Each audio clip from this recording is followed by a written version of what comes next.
Isto é o que sobrou da minha escrivaninha de infância. Mas estou determinado a tirar o máximo de coisas boas disso. Já fiz uma mesinha lateral para a casa dos meus pais e agora preciso fazer algo ou várias coisas com isso aqui. Isso não será uma total perda de tempo e energia, pois, sendo honesto, muita coisa disso seria queimada ou descartada. Mas tenho algumas ideias. Neste vídeo, vou criar alguns itens que vocês podem gostar e talvez consigam fazer. Tenho 4 pernas grossas restantes, mas algumas ainda têm 2 sulcos cortados. Tem uma que tem 3 sulcos, tornando-a quase inútil, e tem outra que está, bom, elas estão em péssimo estado. Digamos que tenho o compensado folheado, já com um plano, pois só um lado é bonito, já que apenas um é folheado. Como tem apenas 12 milímetros de espessura, vou colar um no outro, laminando juntos. Assim, fico com um compensado folheado dos 2 lados e vou fazer algo simples com ele, se tudo correr como planejado. Isso era o tampo e parte das laterais da mesa original. Está arranhado, mas não tenho o que fazer. Vou aplicar bastante cola, e como as tiras cortadas da mesa ficaram empenadas, vou prender as 2 peças na guia da serra de bancada, usando uma das minhas tentativas fracassadas. Eu sabia que seria útil um dia, mas e os outros pedaços? O que fazemos com eles? O resto? Bem, acho que você vai ter que assistir ao vídeo para ver se isso também vai virar alguma coisa. Acho que sempre que você vê esses projetos, uma coisa importante é saber quanto tempo levou para passar de uma etapa para outra. Até agora, eu passei 1h30, 90 minutos preparando a madeira. E tenho que dizer que está em um estado pior do que eu esperava. Passei um bom tempo calçando as folgas. E não é necessariamente porque essa é a parte que você vai ver, é mais porque isso te dá um pouco de estabilidade. Quando você está trabalhando nela, passando na serra de bancada ou usando outras ferramentas nela. Tudo o que eu fiz foi usar uma plana manual para deixar as cunhas na largura certa. Para os rebaixos que estou preenchendo e depois preenchi, também há alguns encaixes abertos que preciso preencher também. Isso é feito exatamente da mesma forma, apenas martelando um pedaço de madeira com um pouco de cola e garantindo que fique bem ajustado. Você me viu? Laminei as 2 partes de compensado folheadas juntas. Vou deixar isso curar por mais 1 hora antes de começar a trabalhar nisso. Depois, dei uma olhada em volta e fiz um balanço do que ainda falta fazer. Pegue as pernas para um projeto, o compensado folheado para outro, o resto é maciço. Sapele, tenho uma ideia que talvez não funcione, mas vamos ver no que dá. Mas daqui para frente, vou separar em 3 projetos. Projeto do compensado folheado, projeto da mesa ovo e projeto dos retalhos. Primeiro vamos fazer o compensado folheado. Acho que isso será mais fácil. Vamos usar as 2 folhas coladas. O restante tem cerca de 1 polegada de espessura, provavelmente mais do que precisamos. Também fiz um pouco de arte, um pouco de geometria e cheguei a isso. Isso é um hexágono. E, não olhe muito de perto porque não ficou certo. Sei que tem 6 lados e os ângulos devem ser 120 graus, como os porta-canetas de outro vídeo. Preciso ajustar a serra de bancada para 30 graus. Preciso de um gabarito, então fizemos este para os porta-canetas. São gabaritos do Wob Design. Você coloca sua primeira peça aqui, com a serra de bancada ajustada em 30 graus, você corta uma das extremidades ali, depois coloca aqui nessa parte e então corta a próxima parte. Mas é basicamente disso que estou tirando inspiração para esse gabarito. E para qualquer gabarito, você precisa escolher entre 2 opções. Na minha opinião, uma é se ele vai correr ao longo da guia, e a outra é se ele vai ter um trilho. O benefício desse trilho é que a guia fica totalmente fora do caminho. Assim, ao trabalhar com uma peça de madeira difícil como essa, você não precisa se preocupar em esbarrar na guia, porque você pode tirar tudo do caminho, então vou usar um trilho para criar uma folga zero. Vamos aparar a borda aqui em 30 graus assim. Quando a nossa peça estiver apoiada, ela vai sustentar as fibras na parte de trás. Então a ordem das operações é essa. Vire a lâmina, encaixe isso no trilho, coloque sua tábua em cima no lugar certo. Umas gotinhas de cola CA vão segurar isso no lugar e depois é só tirar tudo. Parafuse. Quando passar pela lâmina, terá ajuste de folga zero, como falei. E então, colocamos os sarrafos em cima. E é só isso mesmo, o gabarito não precisa ser mais complicado que isso. O principal, ao alinhar os sarrafos, é garantir que fiquem a 90 graus do corte de folga zero feito antes. O primeiro sarrafo faz o corte inicial em ângulo, Então o segundo deve ter pelo menos a largura da tábua acima dele. Além da cola instantânea, vou parafusá-los para garantir. O último sarrafo vamos posicionar a 90 graus em relação ao de cima, pois ele determina o comprimento externo da peça final. E é isso. Antes de testar o gabarito, preciso limpar ambos os lados das tábuas coladas. E também eu fiz um rebaixo ao longo do comprimento de cada uma das peças. Esse rebaixo é apenas para acomodar o fundo. Decidi filmar o teste do gabarito e, por sorte, fiz isso, pois esqueci de ligar a câmera no trabalho real. Não se preocupe, o procedimento é igual e mostrarei o resultado final nas duas vezes. Então, a primeira coisa que você faz é colocar a tábua com o ressalto mais próximo de você, encostada na base. Ajuste a régua e corte com a lâmina em 30 no mostrador da serra de bancada, marcando 60 graus em qualquer medidor digital. Depois de fazer o primeiro corte, gire a tábua de modo que o corte em ângulo que você acabou de fazer fique encostado no batente de comprimento e, em seguida, mantenha a tábua bem ajustada contra os dois batentes. Você pode fazer o corte assim, e isso vai te dar a sua primeira peça. Marque-a para manter o alinhamento dos veios da madeira e então repita o processo para garantir que você perca o mínimo possível desse veio precioso. Assim, o alinhamento fica o melhor possível. Ao fazer a segunda peça, alinhe cuidadosamente o corte em ângulo com o batente de corte de folga 0 e então faça o próximo corte. Depois, repita o processo até ter as 6 peças cortadas e marcadas. Para colar o hexágono, faça como em caixas com corte em ângulo. Deite as tábuas e use fita azul atrás, que aperta ao fechar a junta. Se tudo foi cortado certo, a última junta ficará perfeita. Depois de satisfeito, cortei as peças reais do compensado folheado que laminei antes. Como disse, esqueci de filmar, mas os resultados, a colagem e a fixação com fita são iguais aos da peça de teste. E, sendo honesto com você, o compensado provavelmente poderia ter sido de 18 milímetros de espessura total, em vez dos 24 milímetros que usei aqui, ou uma polegada inteira. Ele parece um pouco desajeitado agora, mas com essa construção só dá para trabalhar com o que tem. Agora, o motivo de eu ter cortado 2 tamanhos diferentes de hexágono aqui é para mostrar o quão versátil isso realmente é e como seria fácil para você fazer isso. Em vez de prateleira, use uma caixa. O hexágono rebaixado servirá de fundo. O menor, que cortei do tamanho da frente do hexágono, pode ser preso a qualquer tampa para virar uma caixa. Saiba que dá para ajustar o gabarito para qualquer tamanho. Caixa pequena ou grande, prateleira de parede pequena ou grande. Você escolhe, e acho que LifeMark também precisa decidir. Vamos descobrir isso. Como deve ter notado, será uma versão de prateleira do que quero fazer. Peguei o painel traseiro e pintei de cinza fosco bonito. Se for fazer isso, deixe espaço nas bordas para a cola e encaixe na parte de trás antes de decidir mais alguma coisa. Se estiver lidando com isso, verifique a lâmina de madeira para danos. Se notar lascas ou cantos arredondados por causa da lâmina, como aconteceu comigo. Pegue algumas canetas marcadoras, faça um retoque rápido e veja se gosta do resultado. Sei que pode parecer bobo, mas pode haver detalhes que não agradam, caso prefira. Compensado exposto é simples, pode adicionar uma lâmina de madeira ou usar a que já está. Lembre da mesa que fiz para meus pais com essa lâmina. Ela não ficou bonita até eu tingi-la. Então, vou usar esta aqui como teste com muito cuidado, porque eu fiz 2, e se estragar esta, não vou fazer na próxima. Vamos terminar e ver como fica agora. Este é o corante favorito de tudo que já experimentei ao longo dos anos. É fácil de aplicar, seca muito rápido e acho que fica natural, mas faz diferença suficiente para ser notado. Aqui estão os comparativos lado a lado, você decide, estamos quase terminando. Estou satisfeito com o resultado. Só vou embutir ferragem tipo olho de fechadura para você colocar o parafuso e encaixar no lugar. E então, um pouco de acabamento. Eu realmente deveria ter aplicado o acabamento antes de colar o painel traseiro no lugar, mas agora é tarde demais. Estou usando este óleo Hard Wax da Handicraft. Sempre deixo um link para isso na descrição. É fácil de aplicar. Passe, esfregue e remova o excesso. Atualmente, é o acabamento que mais uso em áreas de pouco uso. É tão fácil e o resultado final fica lindo, então este é o primeiro item concluído.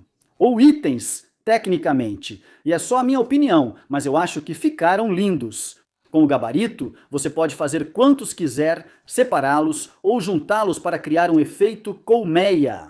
Acho que 2 não basta, mas 3, 5 ou 7, qualquer número ímpar, ficaria mais bonito.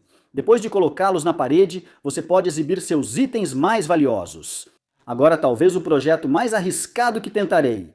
Tenho vários pedaços de sapele sobrando, todos com larguras semelhantes. O que Marcos hoje pensa ser algo muito bom, mas na verdade não é, e ele só vai perceber isso depois. Então, o plano é cortar todas as peças com a mesma espessura, assumindo que a largura seja igual, o que não é. Assim, as peças terão dimensões idênticas. As ripas seriam assim. É irritante não conseguir fazer isso com o protetor de lâmina na serra, mas o bloco empurrador ajuda. Depois de cortá-las, vou alinhar 5 e cortar em comprimentos aleatórios. Logo você vai entender minha intenção. Vou marcar as peças para mantê-las em ordem e após cortá-las, posso cortar mais algumas, certificando-me de que todas ainda estão na mesma ordem, e então repito todo o processo novamente. Isso vai deixar você com 2 pares ou grupos de 5 ripas, todas com comprimentos ligeiramente desiguais e sem medidas definidas aqui. Apenas improvise, divirta-se com isso. Depois, cada grupo de 5 é colado e prensado. Nesse momento, percebo que deveria ter sido mais cuidadoso ao dimensionar cada ripa. Quando disse mais ou menos, pois as larguras não eram iguais, quis dizer que nem todos os lados não cortados ficaram retos. Mesmo assim, LiveMark ainda não percebeu os problemas. Depois que a cola seca, posso juntar as peças com mais 3 ripas de comprimentos desiguais para criar 2 estruturas com base quadrada. Desculpe pela linguagem técnica, agora você já sabe de possíveis problemas. Aqui dá para ver quantos grampos precisa, não são botões quadrados. O que pode dar errado? Mark da vida? Tirei essas peças dos grampos. E tirando algumas juntas de cola que não ficaram exatamente do jeito que eu queria, o resto só parece meio ruim mesmo. Primeiro de tudo, se você for fazer isso, certifique-se de que seus sarrafos estejam perfeitamente retos. Meus não estão. Posso lixar para nivelar, deixar bonito ou arriscar estragar tudo. Ele acha que não está totalmente arruinado e talvez haja solução. Ideia original: luminária com 2 desses, um flutuando sobre o outro, ligados por barras de acrílico fortes e, se possível, quase invisíveis. Quando decidi avançar com a ideia, fiz 3 furos no acrílico e deixei um canto aberto para realçar o efeito flutuante. Os furos ficaram tão retos quanto eu consegui, ou seja, não muito retos, mas as peças ainda se encaixaram. Ok, não ficou perfeito, mas ficou bom. Agora, olhando cerca de uma semana depois, não tenho certeza se isso aqui já não é o melhor que poderia ficar com algum acabamento. Já tinha decidido arriscar e me divertir, então peguei a retificadora. Vou poupar vocês de muitas imagens da escultura, pois o sol estava forte para esculpir madeira com mesa de madeira atrás. As fresas fazem o trabalho pesado e a lixa cônica finaliza o acabamento. Cada peça precisou retornar aos grampos 4 vezes, pois as juntas estavam desalinhadas, fracas e mal feitas, não resistindo bem. Com cola, perseverança e alguns palavrões, posso mostrar o resultado final para vocês. Eu não lixei todos os arranhões porque queria um visual rústico, mais refinado. Para ser sincero, achei que nunca fosse ficar colado, mas aqui vocês podem ver como ficou com uma luz dentro. Não está perfeito e provavelmente nunca ficará em um criado mudo ou será usado como abajur na minha casa. Mas espero que isso inspire alguns de vocês a ver o que podem fazer com seus pedaços de madeira e experimentar um pouco, porque eu não perdi nada além de alguns pedaços e um pouco de tempo, e ainda assim me diverti. Confira uma construção bônus. A luminária utilizou pouca madeira de sobra. Em projetos pequenos, a madeira rende muito. Em vez de fazer ripas quadradas, que já deram problema, decidi arriscar de novo e marquei só um lado de cada. Minha teoria é que isso manteria as ripas alinhadas. Essa é uma construção bem simples. Você só precisa cortar 3 comprimentos diferentes de ripa. Marquei os 3 comprimentos na serra de bancada com lápis, pois não precisava de precisão. Depois, usei o medidor de ângulo e fita para evitar que os blocos pequenos caíssem. Eu simplesmente cortei uma quantidade aleatória de todos os tamanhos diferentes. Sem planejamento, só fui cortando até achar que tinha o suficiente. Spoiler! 72 blocos bastam para isso. Depois, organizei e reorganizei várias vezes até ficar satisfeito com a disposição aleatória. Bem, aleatoriamente, se você considerar o jeito muito cuidadoso e específico com que eu os coloquei. Então, de qualquer forma, não havia dois iguais um ao lado do outro. Antes de colar eles na chapa de compensado de madeira de sucata que eu tinha, eu lixei cada lado e arredondei levemente o topo. E sim, foram 288 lados para lixar no total, sem contar os 72 topos de madeira de topo. Agora, se eu tivesse lixado antes de cortar os 288 lados, teria sido só 40 lados para lixar. Mas vamos deixar isso para lá. Ao organizar as peças, elas podem ser bem ordenadas ou espalhadas, como preferir. Optei por deixá-las mais espalhadas, pois perdi de vista os lados com dimensões diferentes. Como as ripas não eram quadradas, alinhei cada fileira de cubos para garantir espaçamento uniforme nas bordas. E então, cola CA e um pouco de spray ativador tornaram esse processo realmente rápido. E como é só uma decoração, a resistência vai ser mais do que suficiente. E você pode facilmente fazer esse tipo de coisa do tamanho que quiser, seja grande ou pequeno.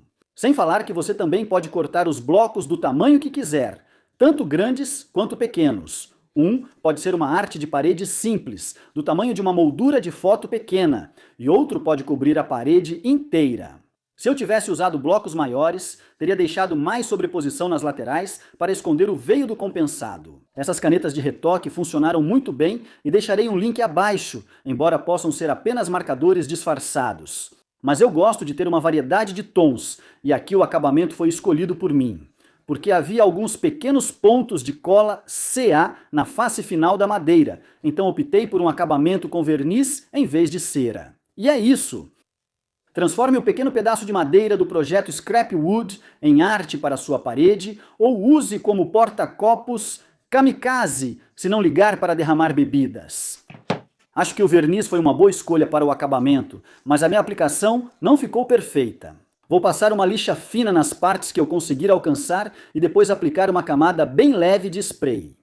Mas para a sucata não está ruim.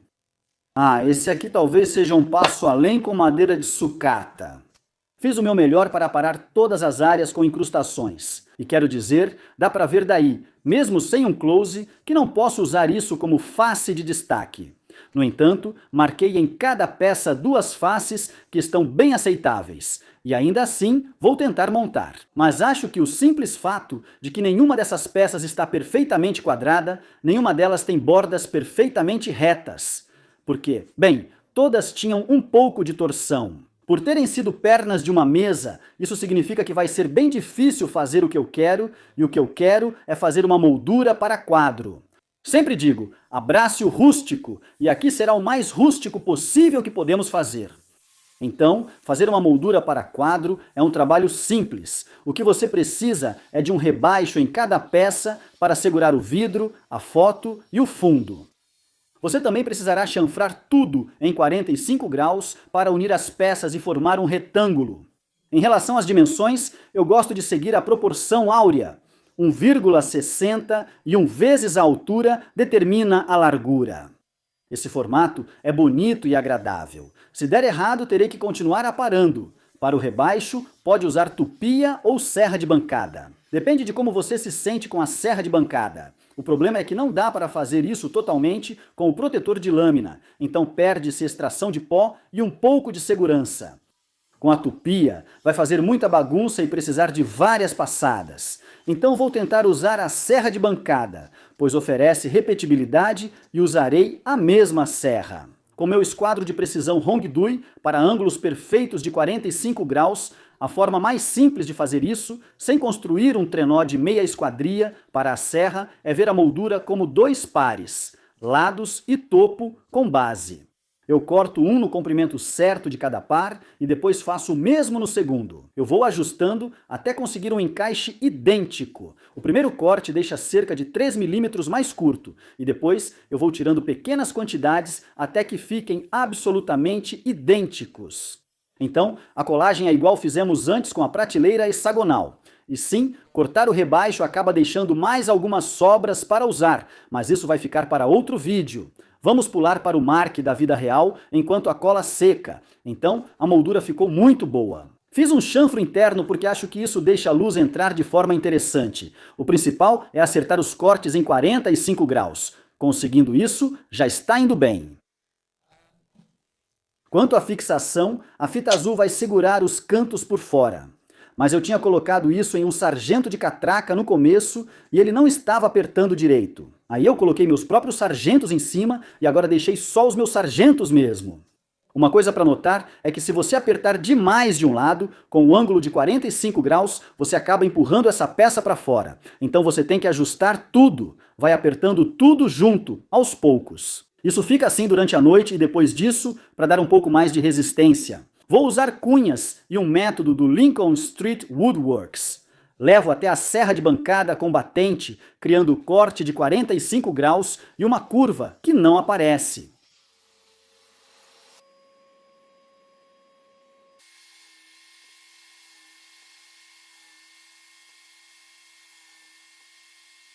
A cunha ela encaixa ali e aumenta a resistência, pois une fibra longa com fibra longa, não topo com topo. E depois que as cunhas estiverem no lugar, vou passar um formão de mão, lixar bem e aí terminamos.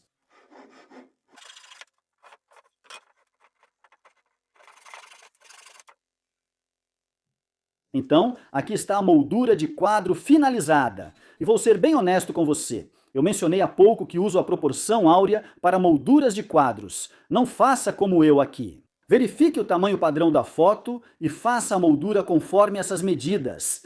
Esta ficou mais larga do que o necessário para a altura. Quanto à madeira em si, bem, quando eu aplanei a superfície para dar um bom acabamento, acabei chegando até um dos encaixes preenchidos. O que posso dizer é que, por sorte, foi um dos que eu fiz um bom trabalho. Ou então, já tinha sido feito há 50 anos pelo cara que fez a escrivaninha. Provavelmente é isso. Cortei acrílico na serra de bancada, fiz um suporte de compensado e comprei suportes de parede na Amazon. Vou deixar alguns links, mas pode achar em qualquer lugar. E mais uma verdade, a maneira como eu colei isso não foi perfeita, e para ser sincero, as cavilhas estão segurando isso mais do que a cola na madeira de topo. Se eu pudesse te dar um conselho para esse tipo de trabalho, dilua um pouco de cola, aplique na madeira de topo com os encaixes abertos e a fita azul colocada. Deixe absorver para selar a madeira.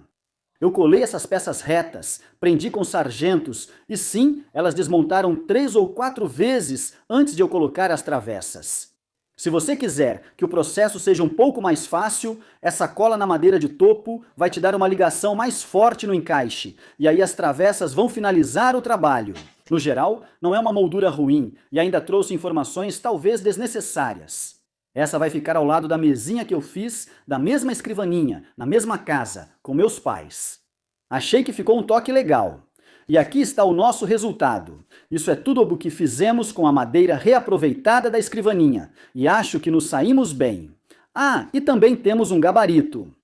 Se precisarmos fazer mais formas hexagonais, caixas ou prateleiras para outras finalidades, não aconselho desmontar móveis que ainda queira usar. Digo apenas que é possível criar muito com sobras e móveis antigos reciclados. Seria uma falha da minha parte não avisar que, como você viu neste vídeo, vai dar muito mais trabalho do que se você simplesmente comprasse a madeira para o projeto. Mas isso te dá a oportunidade de experimentar, tentar algo diferente. Nem todos dão certo, mas o próximo pode ser. Espero que tenha gostado do vídeo, eu gostei de fazê-lo e ainda tenho muita madeira da escrivaninha. Provavelmente vem mais um. Se você gosta desse tipo de vídeo, coloquei alguns ali em cima que pode gostar. Tem muito mais no canal, então se clicar nesses, te vejo por lá. Obrigado!